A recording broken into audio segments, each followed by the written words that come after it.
नमस्कार, मैं हूं दिनेश गौतम। आज जब समाज में समरसता की कमी होती जा रही है, किसी ना किसी व्यक्ति को यह बीड़ा उठाना होगा और किसी ना किसी जगह को उस केंद्र के तौर पर काम करना पड़ेगा ताकि समाज में समानता और सद्भाव बढ़ाया जा सके। अभी जिस जगह मैं खड़ा हूं, ये एक ऐसी ही अनोखी दुनिया है। 200 एकड़ में फैली हुई ये दुनिया एक ऐसे लाइट हाउस का काम कर रही है जो आने वाले दिनों में सदियों तक पूरे विश्व में समानता का उजाला फैलाती रहेगी। ओम नमो नारायणाय। ओम नमो नारायणाय।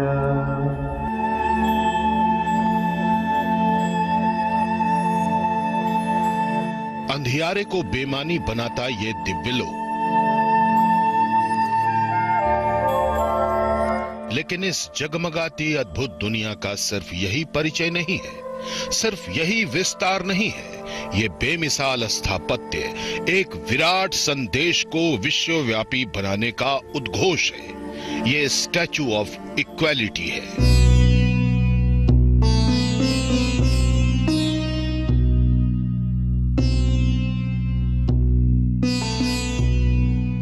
ये अप्रतिम प्रतिमा क्यों?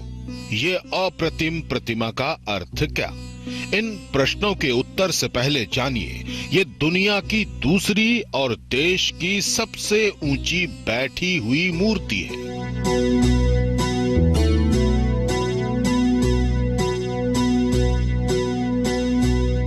ये सुनहरी विशाल प्रतिमा महान वैष्णव संत रामानुजाचार्य की है, जिन्होंने 1000 वर्ष पहले समानता का संदेश दिया।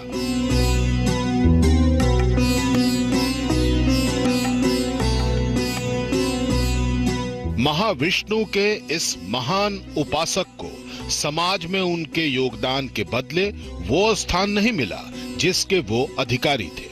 इस दिव्य दुनिया के माध्यम से संत रामानुजाचार्य के समाज निर्माण में रचनात्मक योगदान का संदेश दिया गया है और ये महान बीड़ा उठाया रामानुज संप्रदाय के स्वामी त्रिदंडी संत चिन्ना जीयर स्वामी ने।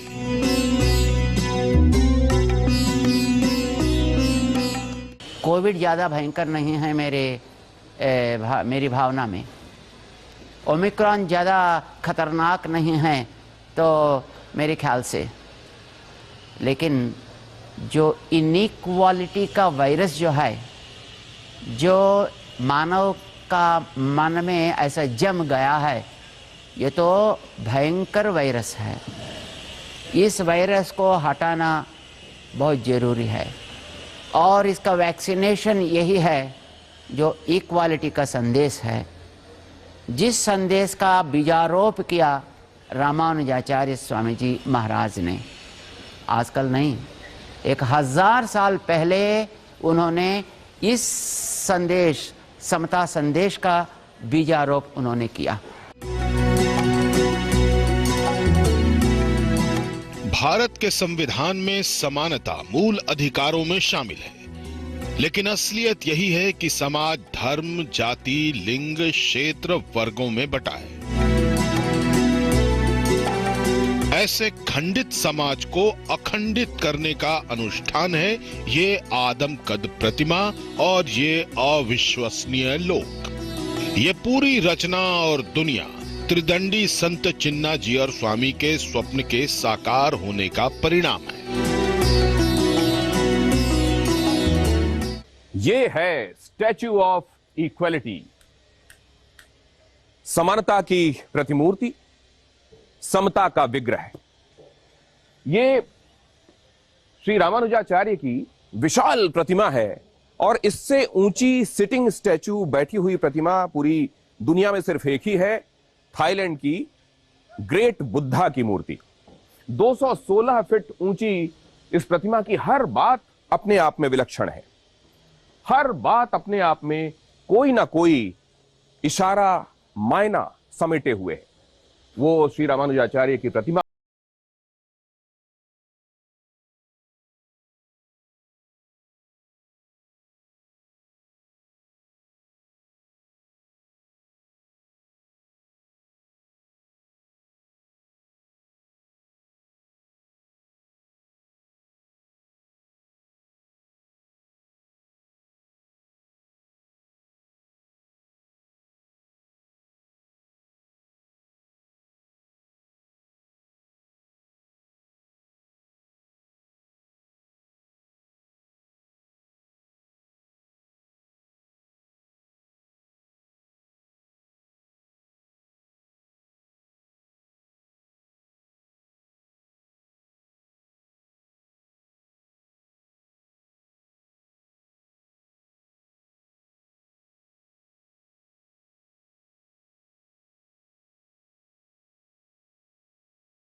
की 3D स्कैनिंग की गई, यानी कंप्यूटर के जरिए मूर्ति का मॉडल तैयार किया गया। एक्सपर्ट्स की मदद से अलग अलग स्केच तैयार किए गए। शास्त्रों में बताए गए शारीरिक अंगों के लक्षणों के आधार पर मॉडल तैयार किया गया।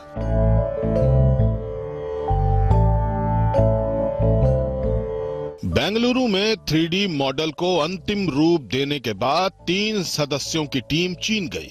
जिस कंपनी ने गुजरात के केवड़िया में सरदार पटेल की विशाल प्रतिमा बनाई, उससे बात की गई लेकिन बनी नहीं। फिर चीन की ही एरोसन कॉरपोरेशन के साथ 14 अगस्त 2015 को मूर्ति बनाने का करार हुआ। 2016 में चाइनीज कंपनी ने मूर्ति बनाने का काम शुरू किया। थर्मोकोल के जरिए अलग अलग पार्ट्स की डिजाइन तैयार की गई। हर 15 दिन में भारत से टीम इंस्पेक्शन के लिए चीन जाती।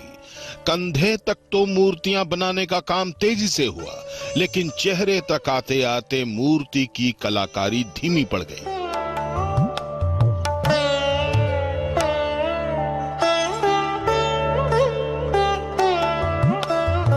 चीफ आर्किटेक्ट चेहरे आंखों की तस्वीर के साथ 3 बार चीन गए।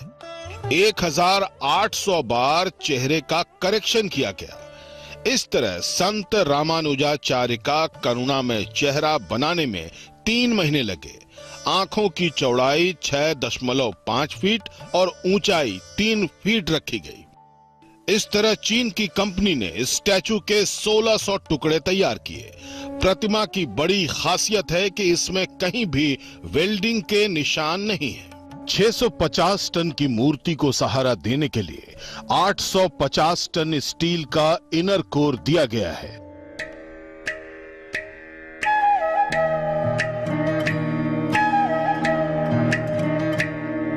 इस तरह 100 करोड़ रुपए में सिर्फ संत रामानुजाचार्य की अष्ट धातु की 108 फीट ऊंची प्रतिमा तैयार हुई। चीन में यह मूर्ति 18 महीने में तैयार हुई। जैसे जैसे पार्ट्स तैयार होते गए, वैसे वैसे उन्हें भारत लाया गया और उसे हैदराबाद से 40 किलोमीटर दूर मुचिंतल श्री राम नगर गांव के दिव्य साकेतम में स्थापित किया जाने लगा।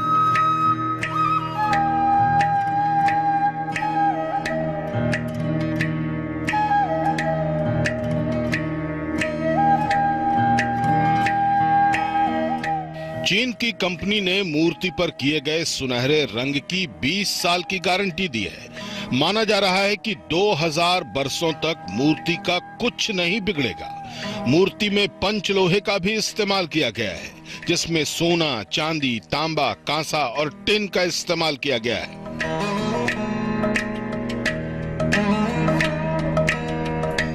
हैदराबाद शहर से 40 किलोमीटर दूर मुचिंतल रोड पर इस जगह का नाम स्टैचू ऑफ इक्वलिटी दिया गया है। करीब 1000 साल पहले महान वैष्णव संत श्री रामानुजाचार्य के विचारों को देश विदेश में प्रचारित करने के लिए स्टैचू ऑफ इक्वलिटी की स्थापना की गई। आपको यह जानकर ताज्जुब होगा कि करीब 7 साल पहले इस अद्भुत केंद्र की परिकल्पना की गई थी, जो आज साकार हो रही है। पूरा परिसर 200 एकड़ में फैला है। यह है पूरे परिसर का लेआउट यानी डिजाइन। यह कितना विशेष है, आइए इसकी एक एक बारीकियां आपको बताते हैं।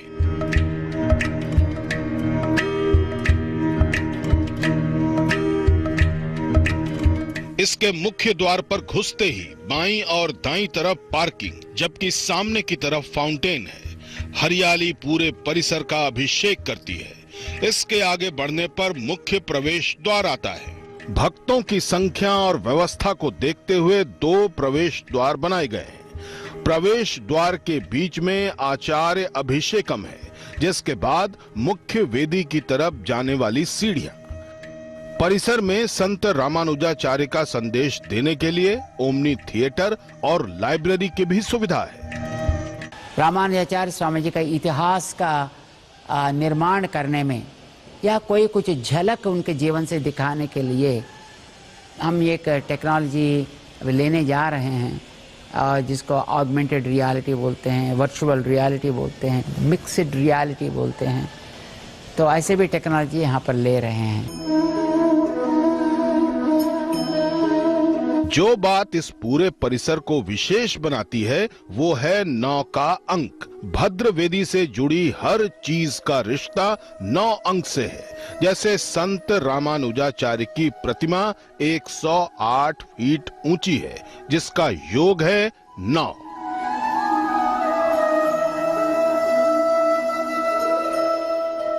न्यूमरोलॉजी यानी अंक शास्त्र में नंबर 9 का बहुत विशेष महत्व है, क्योंकि इसमें 1 से लेकर 8 तक के सभी अंक समाहित रहते हैं।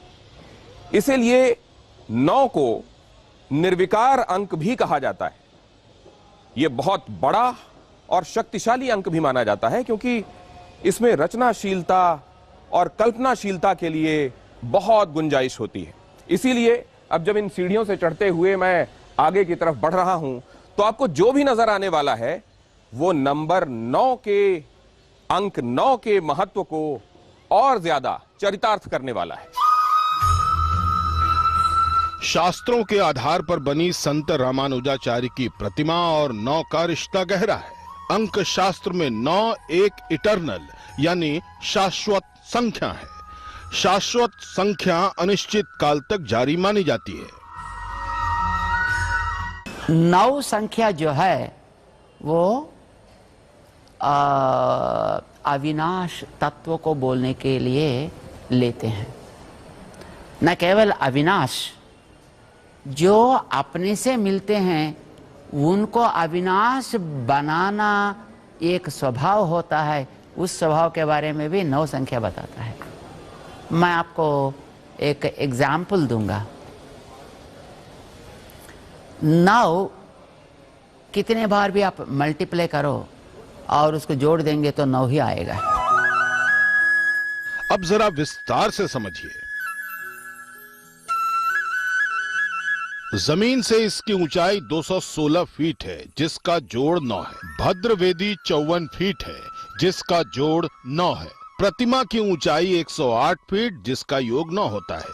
इसी तरह 135 फीट ऊंची त्रिदंडी, 27 फीट ऊंचा पद्मपीठम, 54 कमल की पंखुड़ियां, 36 हाथियों की मूर्ति, शंख और चक्र 18 है। सभी का योग 9 है।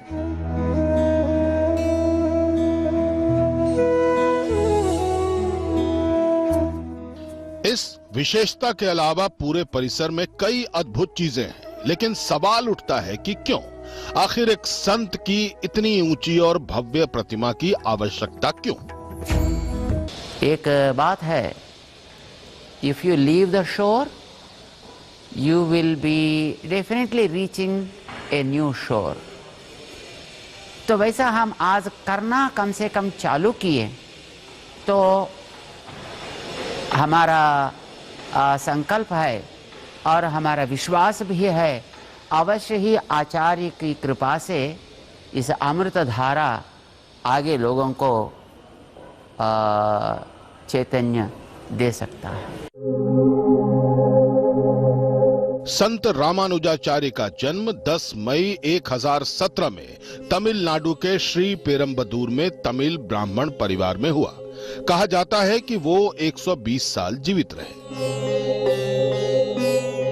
आज से करीब 1000 साल पहले 120 वर्ष की अवस्था में संत श्री रामानुजाचार्य ने तमिलनाडु के तिरुचिरापल्ली के श्रीरंगम में कावेरी के तट पर अपनी देह का परित्याग किया था।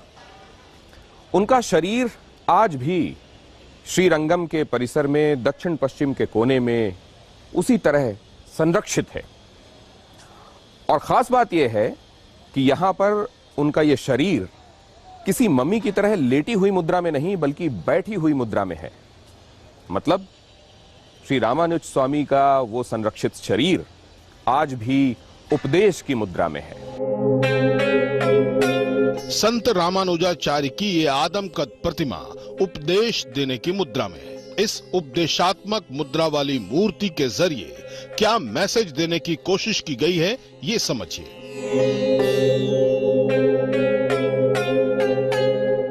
हमेशा शांतचित्त लेकिन एक्शन के लिए हमेशा तैयार, एक पर्यवेक्षक लेकिन समाज सुधारक, एक धार्मिक नेता लेकिन एक क्रांतिकारी, हर युग में एक प्रेरणा स्रोत।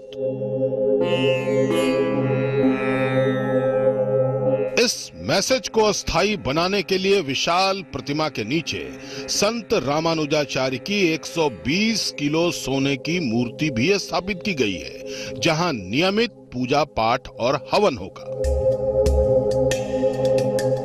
संत श्री रामानुज स्वामी की ये विशाल जो प्रतिमा आप देख रहे हैं, इसके बिल्कुल नीचे एक बड़े हॉल में 120 किलो वजन की स्वर्ण मूर्ति भी स्थापित की गई है।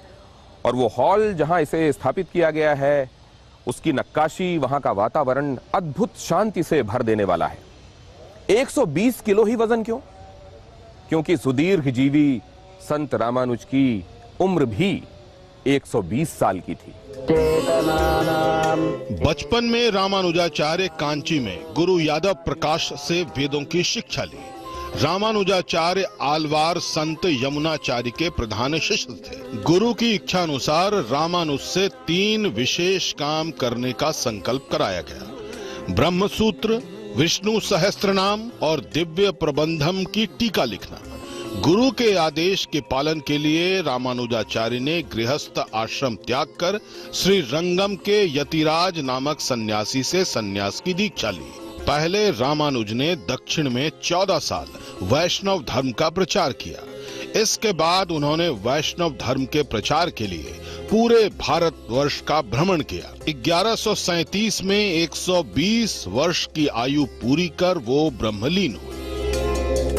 सच पूछो तो आज तो समाज में उसकी सबसे बड़ी प्रासंगिकता यही है जो उन्होंने सह अस्तित्व सह बंधुत्व की भावना से किया। स्नान करने के पहले विद्वानों के कंधे पर सपोर्ट लेकर के जाते थे वृद्धावस्था में अपने, उनको सहारे की आवश्यकता पड़ती थी उस समय। और जब लौट करके आते थे तो वो आते थे लौट कर कंधे पर, धनुर्दास के कंधे पर हाथ रख करके, जो कि चतुर्थ वर्ण के थे, वैष्णव थे और निष्ठा रखते थे। इसलिए सामाजिक समरसता का सबसे बड़ा सिद्धांत अगर कहा जाए तो सबसे बड़ा सिद्धांत भगवान रामानुजाचार्य ने अपने जीवन में स्वयं उतार करके लोगों को दिखाया। रामानुजाचार्य ने भक्ति आंदोलन को आदर्श रूप में पेश किया। वैसे तो संत रामानुजाचार्य ने कई ग्रंथ लिखे, लेकिन ब्रह्म सूत्र के भाष्य पर लिखे उनके 2 मूल ग्रंथ सबसे ज्यादा लोकप्रिय हुए। इनके नाम थे श्री भाष्यम और वेदांत संग्रहम। संत रामानुजाचार्य की ख्याति उनके विशिष्टाद्वैत से है। और भगवान श्री रामानुजाचार्य ने यह प्रमाणित किया और सिद्ध किया कि निर्गुण का मतलब सर्वथा गुण रहित होना नहीं है, अपितु भगवान को जो निर्गुण कहा गया, अखिल हेय प्रत्यनीक, निंदनीय गुणों से भगवान रहित हैं इसलिए निर्गुण हैं, और अनंत कल्याण गुण गण निलय हैं भगवान, इसलिए भगवान सगुण हैं। तो सगुण निर्गुण वाद के विवाद को भी अपने वेदांत के द्वारा भगवान रामानुजाचार्य ने शमन किया।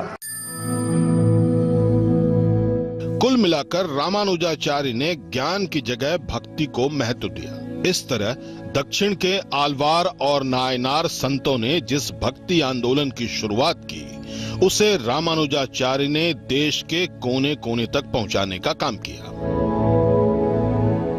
आज हमारे संविधान में समानता के जिस मूल अधिकार का उल्लेख है, आपको ये जानकर रोचक लगेगा कि इसका पहला विचार श्री रामानुज स्वामी ने ही दिया था।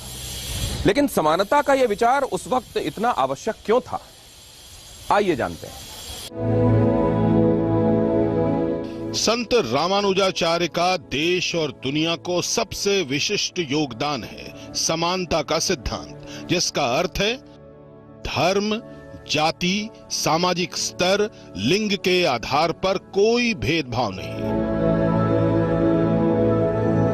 इस बेमिसाल स्थापत्य के निर्माण का उद्देश्य है संत रामानुजाचार्य के विशाल व्यक्तित्व और विचारों को वर्तमान और भावी पीढ़ी तक पहुंचाया जाए। उन्होंने पवित्र मंत्र ओम नमो नारायणाय देकर समस्त विश्व को मानवता के कल्याण और छुआछूत के विरुद्ध आंदोलन में शामिल होने का आह्वान किया। ॐ नमो नारायणाय। अब इस परिसर के जरिए एक बार फिर संत रामानुज के विश्व बंधुत्व के विचारों की धुन दुनिया भर में गूंजेगी। ये वो विचार है जिसने स्वामी विवेकानंद के व्यक्तित्व को भी प्रभावित किया था। 200 एकड़ में फैले इस विशाल परिसर में ये 108 दिव्य वैष्णव मंदिर भी हैं, जिन्हें दिव्य देश कहा जाता है। आइए मैं आपको बताता हूं इनका महत्व क्या है। असल में पूरी दुनिया में ऐसे 108 विष्णु भगवान के मंदिर हैं, जहां कभी ना कभी आलवारों ने जाकर, तमिल संतों ने जाकर, 12 आलवार जिनका उल्लेख है, उन्होंने कभी ना कभी वहां जाकर दर्शन किए। ऐसे ही दिव्य देशों की प्रतिकृति यानी उनकी रेप्लिका, उनका मॉडल यहां बनाया गया है। ये ऐन वैसे ही हैं जैसे कि ये मूल स्थान में है। फर्क है तो सिर्फ इतना कि यहां ये मूल स्वरूप से थोड़े छोटे हैं। पहले ये नक्काशियां देखिए, ये बेमिसाल कारीगरी इस परिसर को शानदार बनाती है। ऐसी अकल्पनीय नक्काशियां वाले 108 मंदिर परिसर में मौजूद हैं। इसे दिव्य देशम कहा जाता है। ऐसा माना जाता है कि आलवार संतों यानी 12 तमिल संतों ने देश के 108 वैष्णव मंदिरों का तीर्थ किया था। 108 मंदिरों में 105 भारत में, एक नेपाल के मुक्तिनाथ में, जबकि 2 दूसरे देश में हैं। इन मंदिरों को संत रामानुजाचार्य की मूर्ति के आसपास बनाने का फैसला हुआ। ये देश भर के वैष्णव मंदिरों का मॉडल है। इसे ठीक वैसे ही बनाया गया है जैसा मूल मंदिर है। इसके लिए आर्किटेक्ट की टीम ने दक्षिण के 5 वैष्णव मंदिरों का दौरा किया, जबकि 100 मंदिरों के 12,000 फोटो जुटाए गए। मंदिरों पर रिसर्च किया गया और डेटा इकट्ठा किए गए। फिर मूर्तियों के स्केच तैयार किए गए। मंदिर के लिए ब्लैक स्टोन यानी कृष्ण शिला का इस्तेमाल किया गया। 18 में मंदिर को राजस्थान के पहाड़पुर से पिंक स्टोन, भैंस लाना से ब्लैक मार्बल, एक खास तरह का ब्लैक मार्बल चीन से और आंध्र और तमिलनाडु से ब्लैक स्टोन मंगवाया गया। माउंट आबू से आए कारीगरों ने नक्काशी की। जयपुर के कारीगरों ने रेलिंग और दिव्य देशम बनाया। आंध्र के कारीगरों ने दिव्य देशम के पत्थरों की नक्काशी की।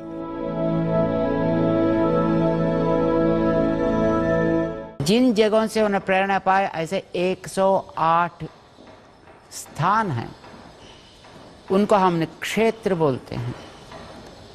और वो दिव्य तत्व को वहाँ से प्रकट किए थे और दिव्य संदेश को वो दे रहे थे, जिनसे रामानुजाचार्य स्वामी जी ने अद्भुत रूप में प्रभावित हुए थे। तो इसीलिए वो 108 भी दिव्य देश ही कहते हैं। 108 मंदिर अब दिव्य देशम में तैयार है। यहाँ एक बड़ा सा हॉल है जिसमें 468 खंबे हैं।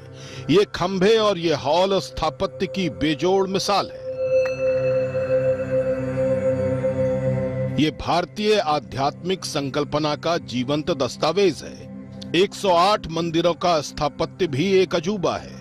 यहाँ दक्षिण भारत के पल्लव, चोल, चालुक्य, काकातिया और विजयनगर साम्राज्य की विशिष्ट स्थापत्य की झलक मिलती है। इसे देखकर दिलो दिमाग भक्तिमय हो जाता है। प्रधानमंत्री नरेंद्र मोदी 5 फरवरी को स्टैच्यू ऑफ इक्वालिटी का उद्घाटन करेंगे। वैसे तो कार्यक्रम 2 फरवरी से शुरू होकर 14 फरवरी तक चलेगा और समापन के दौरान राष्ट्रपति रामनाथ कोविंद भी यहां मौजूद होंगे। लेकिन सिर्फ ये विशिष्ट अतिथि ही इस आयोजन को खास बना रहे हों ऐसा नहीं है। विशेष वो खास अनुष्ठान भी हैं जो इस मौके को और विशिष्टता प्रदान करते हैं, जैसे कि 1035 हवन वेदियों में 2 लाख किलो घी के साथ होने वाला लक्ष्मी नारायण महायज्ञ भी इस मौके को, इस अवसर को और खास बनाएगा।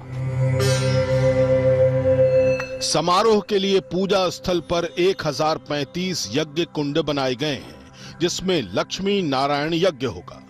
इसके लिए देश के कोने कोने से 1.5 लाख किलो घी मंगाया गया है। आशा है दिव्य साकेतम में लाखों भक्त भी आएंगे, तो उनकी सुविधा का भी पूरा ख्याल रखा गया है। तो यज्ञ एक ऐसा एक वैक्सीनेशन बनता है जो वायरस को हटाता है।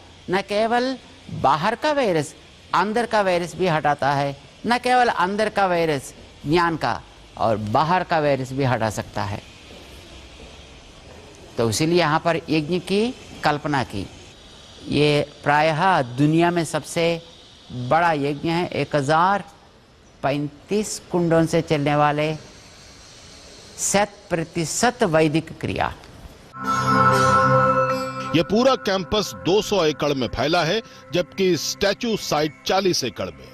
इस स्टैचू और दिव्य देशम के अलावा यहाँ कैंपस में एंट्रेंस के करीब एक म्यूजिकल फाउंटेन यानी संगीतमय फव्वारा है। ये फाउंटेन 42 फीट ऊंचा है, जिसके जरिए संत रामानुजाचार्य की लीलाओं को दिखाया जाएगा। कमल के आकार वाले फव्वारे में 8 पत्ते हैं, जिससे निकलता जल संत रामानुज का अभिषेक करता है।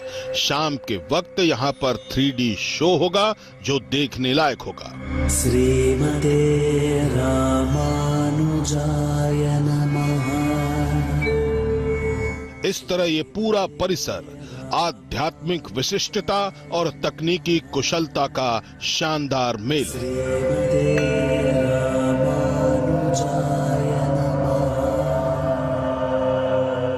सैकड़ों एकड़ में फैले हुए इस विशाल परिसर में यहां आने वाले भक्तों के लिए समुचित तैयारियां हैं।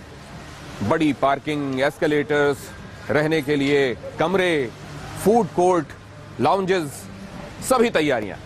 इसके अलावा जो लोग श्री रामानुज स्वामी जी के सिद्धांतों का अध्ययन करना चाहते हैं, जीवन दर्शन समझना चाहते हैं, वेद वेदांगों को समझना चाहते हैं, उनके लिए एक समृद्ध लाइब्रेरी भी। मकसद यही कि श्री रामानुज स्वामी के जीवन का संदेश लोगों तक पहुंचाया जा सके, और इसके लिए पुरातन पद्धतियां तो अपनाई ही जा रही हैं, मॉडर्न टेक्निक का भी पूरा सहारा लिया जा रहा है।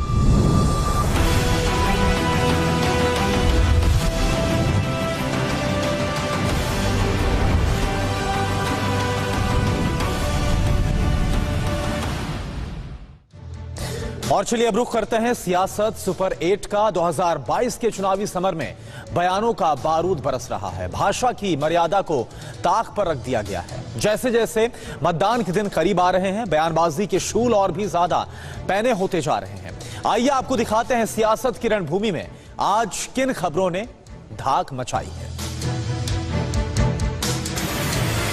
उत्तर प्रदेश में मौसम सर्द है, लेकिन जुबानी जंग में सर्दी और गर्मी का जिक्र बार बार हो रहा है। सीएम योगी के गर्मी शांत करने वाले बयान का जवाब अखिलेश यादव ने